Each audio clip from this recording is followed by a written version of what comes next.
നമുക്കൊന്ന് രുചികരമായൊരു പാസ്ത റെഡിയാക്കാമേ.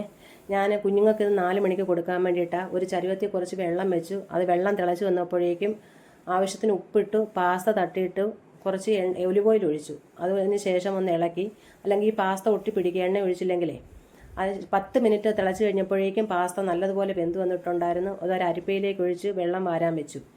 അപ്പോഴും ഞാൻ കുറച്ച് എണ്ണ ഒഴിച്ചൊന്ന് മിക്സ് ചെയ്തിട്ടുണ്ടായിരുന്നു. അത് ഒട്ടിപ്പിടിക്കാതെ, തണുത്ത് വരുമ്പോൾ അത് ഒട്ടിപ്പിടിക്കും പരസ്പരം.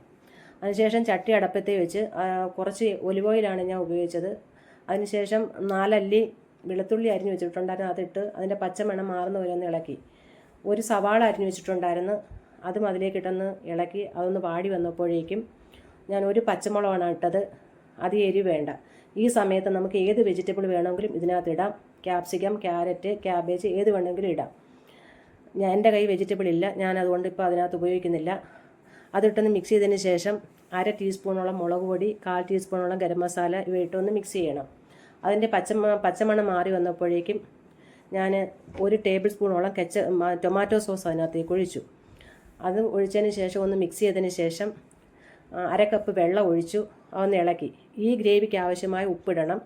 നമ്മൾ പാസ്ത ഉപ്പിട്ടാണ് വേവിച്ചത്, അതുകൊണ്ട് അധികം ഉപ്പ് ഉപയോഗിക്കേണ്ട ആവശ്യമില്ല. ആ ഉപ്പ് ഇട്ട് ആ വെള്ളം ഒന്ന് തിളച്ച് വന്നതിന് ശേഷം നമ്മൾ വെള്ളം വാരാൻ വെച്ചിരുന്ന പാസ്ത അതിലേക്ക് തട്ടിയിട്ട് ഇളക്കി. മല്ലിയില ഇട്ടു, കുറച്ച് 1/2 ടീസ്പൂണോളം കുരുമുളകും ഇട്ടു. എന്നിട്ട് നല്ലതുപോലെ അത് മിക്സ് ചെയ്ത് രുചികരമായ പാസ്ത റെഡി ആയിട്ടുണ്ട്. നിങ്ങൾക്ക് ഇഷ്ടപ്പെട്ടെങ്കിൽ ഒന്ന് ചെയ്ത് നോക്കാം.